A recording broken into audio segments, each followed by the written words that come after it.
Hi, I'm Barry Clark. Welcome to the Mortgage and Property Podcast, brought to you by Mortgage Monster. Now sit back, relax and get ready for top tips, tricks and advice to help you with all of your mortgage and property needs.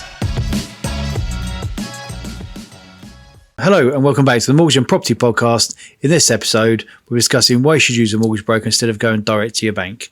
And to talk us through, we have the fabulous... Hang on a second, you wrote that, didn't you? I didn't actually, no. Nothing to do with that. We have the fabulous Adam back. You all right, then? Yeah, good. Thank you, mate. Yourself? I am fabulous. As it says. Yeah. So Adam, last time you were on, we didn't really find out much about you. No. So now we're going to do some quick fire questions so everyone can get to know you a bit better. It's about time. All right. So what is your favourite TV show? Breaking Bad. That is good. Yeah. Really good. How many times have you watched it? Only once, because it's very long. I was going to watch it again, but I've started watching Better Call Saul, so I need to watch that first. That's quite long as well. Yeah, exactly. I'm only on like the 4th season, so I need to watch that first. Then I can watch Breaking Bad again. Good. No, mate. If you had a superpower, what would it be? I don't know. And why? When I was younger, I wanted to be really Naked. fast. Okay. But I've watched The Boys on Amazon Prime. I don't know if you've seen it. And now I don't really want to do that. So they shoot layers out the eyes. But yeah. The superpowers then are bad because it's not good for you. Yeah, it's like more realistic. So I used to think, I want to be really fast, but it's not very good. And if you actually think about it, because you're just going to run through things all the time. All right. Would you prefer a bath or a shower? Shower. What's your biggest fear? Getting Getting old, getting a mortgage. Probably getting attacked by a tree falling. Okay. Yeah. I remember when we had that storm Eunice, it was called, and I walked to work. That was pretty terrifying. Because I just thought, what if a tree just plonks on me? It's quite scary. Because it's just going to come out of nowhere. Your mind is amazing. I do love the way your mind works. I know you're very creative, but your mind does work in quite an amazing way. Okay, if you had to go one way or another, would you go Star Wars or Marvel? Marvel, probably. Why? Because Star Wars is good. I like Star Wars. But there's kind of... Some Star Wars is a bit rubbish. Someone's really good. Marvel's always good. Fair enough then. Cool. Where you stand.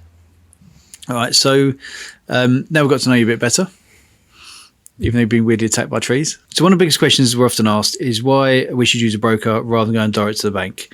And Adam, I believe you prepared some questions to help us explore this. I have. So the first one I'm going to ask you today is, what are the costs involved in using a mortgage broker rather than just going to the bank? Okay.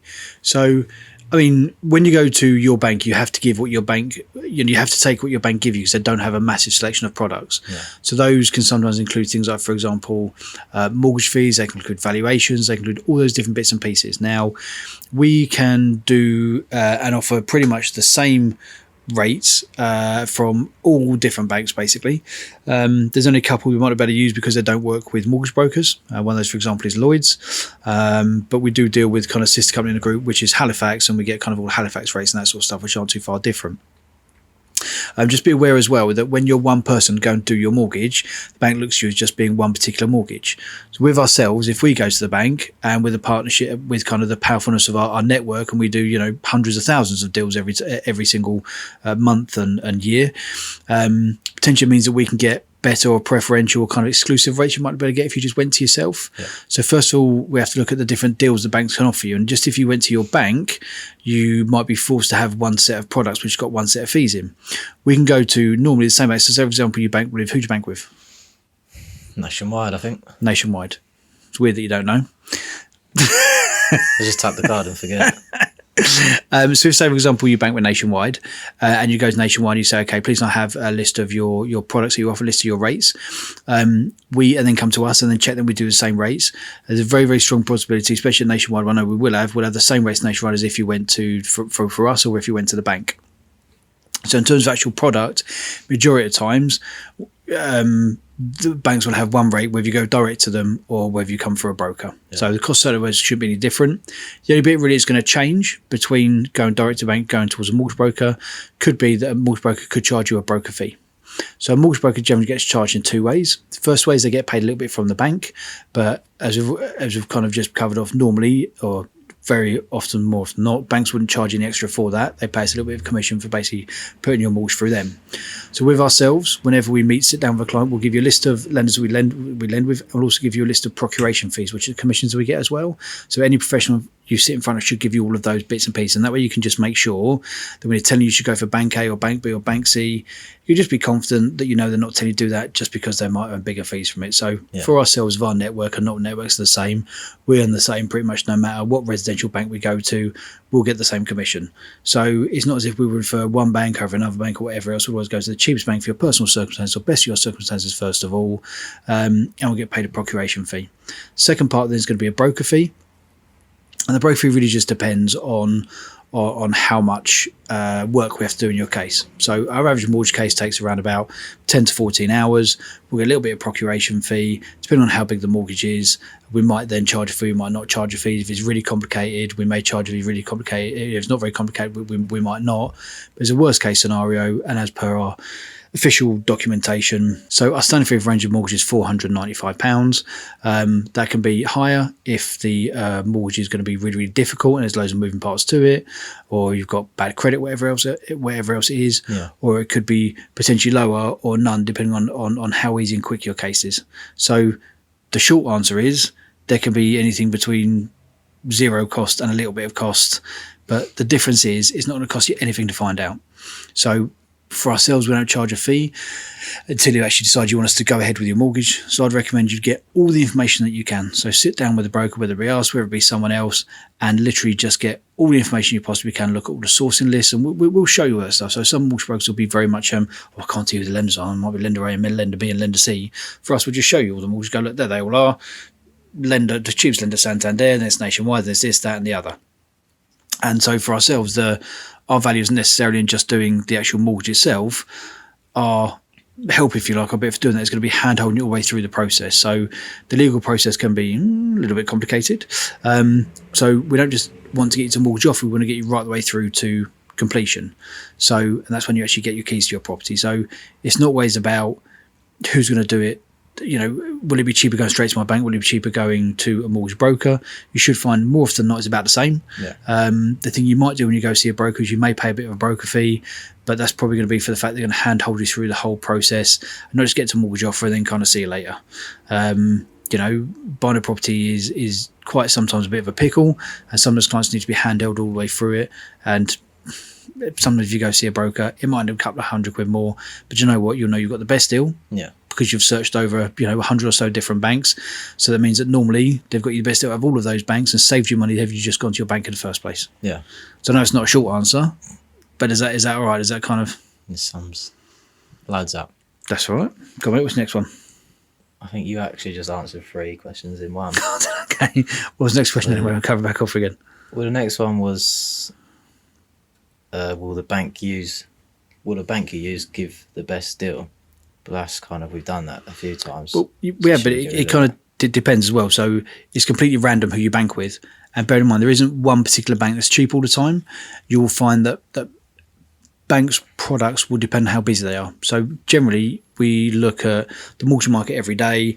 We might have a really, really cheap lender one day, but because they get tons of business, they then put their rate up to slow down that rate of business. So rates are constantly changing up and down between different lenders. And whoever the cheapest lender rate is this week, it could be completely different next week. So I don't know, Halifax, for example, might be the cheapest next week, and next week there might be 8th most expensive because they've just got too much business and they can't cope with it anymore. Then when they start slowing down again, they'll put some really keen rates out again. So I say the mortgage market kind of goes up and down every single time. So really, we'll have no idea as to which bank's cheapest. It comes down to which bank we look at on that particular day. And for ourselves, we can show you who's cheapest out of kind of 90, 100 different lenders who's best for your personal circumstances. The other thing to bear in mind as well is sometimes the cheapest rate may not be applicable to you. So what that means, if say, for example, you are a first-time buyer, let's say, for example, you want to borrow an amount of money and the first 3 or 4 banks won't give you that amount of money. You'll only get that money from kind of the bank, which is the 5th most cheapest down. Well, that bank's not going to be the cheapest, but it'll be the cheapest for your circumstances. So the other thing to bear in mind is that all lenders' criteria is very, very different. The other way lenders' criteria is different as well. Say, for example, you wanted to buy, I don't know, an unusual property, for example. So, for example, you would buy a property with a thatched roof, or it was timber framed or steel framed, or had a bit of agricultural ties to it. Your bank you go to might not be able to offer that. Another one is if you were, say, for example, you were self-employed and you had 1 year's worth of accounts, you could go to all the high street banks, and who are predominantly going to be the cheapest, and pretty much none of them would give you a mortgage based on 1 year's worth of accounts. So you might then have to go to kind of a bit of a challenger bank. So one of the other banks, which is probably slightly more expensive, maybe a clearing bank, and they'll be a little bit more expensive, but they'll be able to do that for you. So just as the cheapest deal doesn't mean it's applicable to you and doesn't mean you can get it, basically. But sit in front of a decent broker, they'll be able to tell you how much is the maximum you can get, who that's from, talk about example properties you're going to be looking at, and just see who's the cheapest lender for your personal circumstance. Yeah. Cool. The next one you kind of covered a little bit, but do mortgage brokers get access to any deals that the average person may not be able to find? So any secret deals? Secret deals. Sometimes there are. Sometimes there will be what they call exclusive rates. So Halifax, for example, do a lot of these whereby sometimes we can actually get a better rate than if you'd gone to your bank directly. You might be with your bank, for example, for 25 years and be the most valued customer they have. There are times when, sometimes we can get you a cheaper deal from your bank, even though you bank with them for kind of 25 years. But look, if you're not sure, we can actually, when you're here and you're in your appointment, we can have a look and see we can get through, and then we'll go on the lender's website and we can check and have a look and see what they'll offer direct to you consumers base. And you generally tend to find that, there's only really for ourselves, and all brokers are different, and we deal with the likes of HSBC and TSB, some of the more difficult ones to get on panel. There'll only really be kind of one or two lenders that do direct deals, such as, for example, Lloyd's, which we can't tend to use. Does a broker help with anything other than just finding the best mortgage? So basically, do they give any other advice? Maybe a bit of life advice every now and then? Look, buying a property is pretty stressful, right? And we have a whole mixture of clients. Some clients will kind of just go with the flow, not really know what's going on, be quite chilled about the whole process. Some clients will need a bit more care and attention and need to be handheld kind of every step of the way.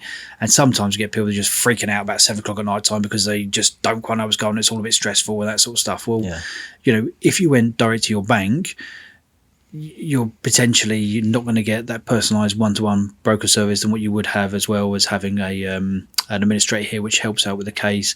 If someone's off, we'll all help out with each other's cases.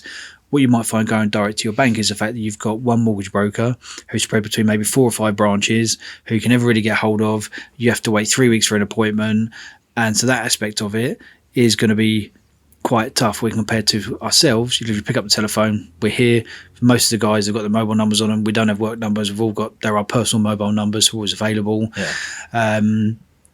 So certainly from that side of things, we're definitely able to handhold people all the way through and just make sure that we're there to answer every single question on hand, because it will be the fact that, even though there are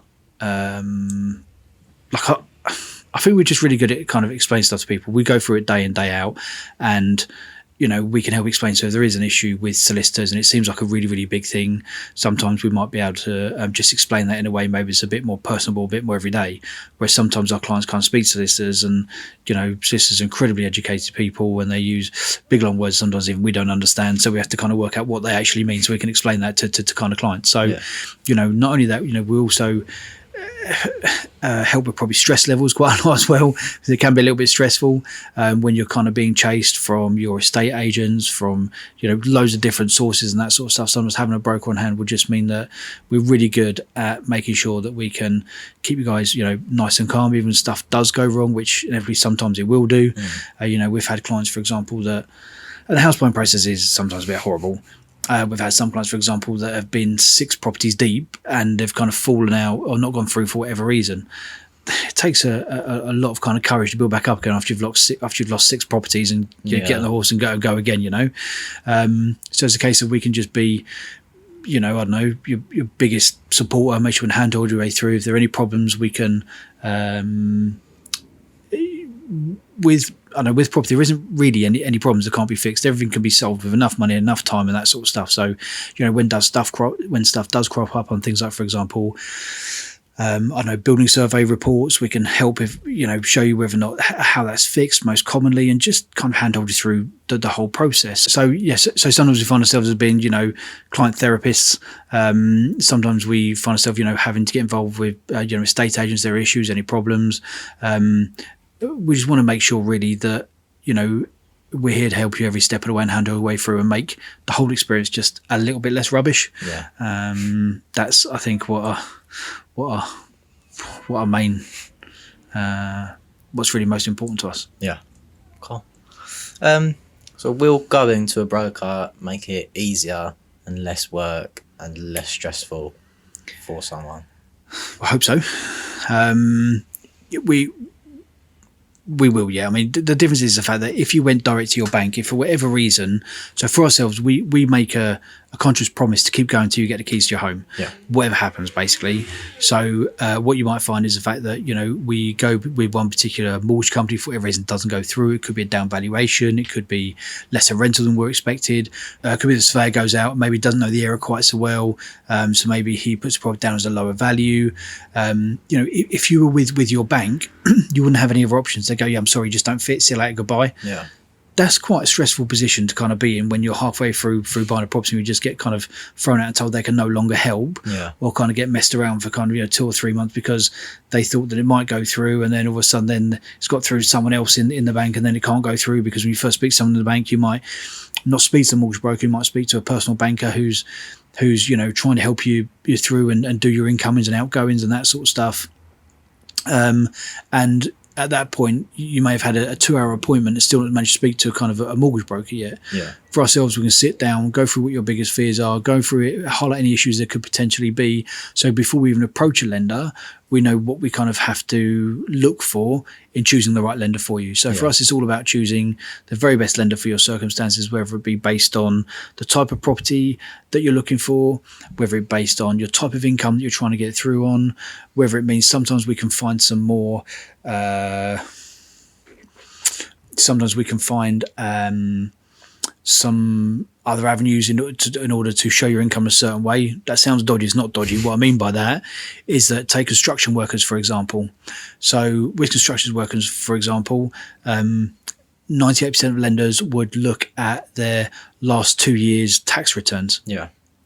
Now, we know from knowledge that we have is that most of those clients in the construction industry are self-employed, not out of choice. So they might go to work for the same person every single day, day in, day out, and do the same job, but they're paid in construction industry scheme vouchers or CIS vouchers, basically. Now, if you went to, say, for example, your bank, whether it be Santander, Nationwide, or whatever else, they might view your income in those last 2 years' tax returns as maybe in £30,000. For ourselves, we can look at your income in a different way, and potentially we look at your CIS vouchers, but they might show you actually more money. They might show, say, for example, you're on £45,000. Yeah. So if we can get 4.5 times your lending at Nationwide at £30,000, we can get 4.5 times your lending at 45 grand. You're going to be borrowing a load more money, basically. It's the same with people who are contract workers as well. So if, say, for example, you're an IT contractor, they might look at your last 2 years tax service tax calculations, majority of places, but some places will actually go on your contract value depending on what it is, how long you've had it, and that sort of stuff. So if you come to us with everything that you've got, we can have a look at it all and we can show you hopefully the best way through. And look, if you're still not sure, ask your broker to pull up what you can get from your bank, and you can check direct from what we've got here to what you can get in your bank, which is all put online. Go on their, the client version of their website, list all their products normally, and we can see the differences between the two. Just down to you then to kind of work out what your broker fee is going to be, and then work out whether you see value in that broker fee is being handled all the way through. If it is nothing, if it is £500, if it's £200, it's then, do I see value in that amount, whatever it is, for going with you or going direct with my bank. But more often than not, look, if something happens, we're here to catch you, and we're here to kind of fix you and get you back up again, and get you with maybe someone else that you will go through with. And we find this a lot with maybe buy-to-let properties, whereby, for example, we've got one client at the moment. We know their property will rent for a certain amount. If their property rents for a certain amount, then they can borrow this amount here, which might be £400,000, for example. we've now had two surveyors which have gone out and said they'll rent for a bit less money, even though we've been assured by the estate agent that we'll be rented for kind of more money. So the client's not able to borrow the money that they wanted to borrow. Yeah. So we're now actually on their third lender application for that particular property. After this one, all right, we'll have to make a decision. Can we not borrow that money or borrow that money? But we will go over and above to make sure a client gets to their end game, basically. And for us, I don't know what it is. We just all really, really care in here. We don't just, I use solicitors as an example, but they're not, or some brilliant, some will go over and above, but some rightfully, when it's 5 o'clock, will kind of drop their pen and walk out no matter what they're dealing with. For ourselves, we do understand that clients have really difficult situations, and we'll make sure we're there to handle them all the way through, from start right the way through to finish, no matter what happens. Yeah. That's probably the benefit of using a broker over going to your own bank, who may say yes, they might say no. They might just throw you out halfway through, and you've got no other options. At least with a broker, you've got plan A, plan B, plan C. Yeah, bit of extra security. Yeah, and just knowledge that, no matter what happens, we can hopefully still get you there in the end. Yeah. Cool. That's all I got. Dale? I'm out. Is there anything else you want to ask about the kind of process or anything else? Or no. That's it. Nothing else for you. I'm glad we got all your questions answered. Thank you very much for throwing those at us. It's all right. Also, if you've enjoyed listening or found us helpful, please don't forget to follow, subscribe, and hit that bell button to be notified of any new episodes we might have. So thank you very much, Adam. Thank and you we'll see you very again. much. We'll see you again at the same time next week. Yes, we shall.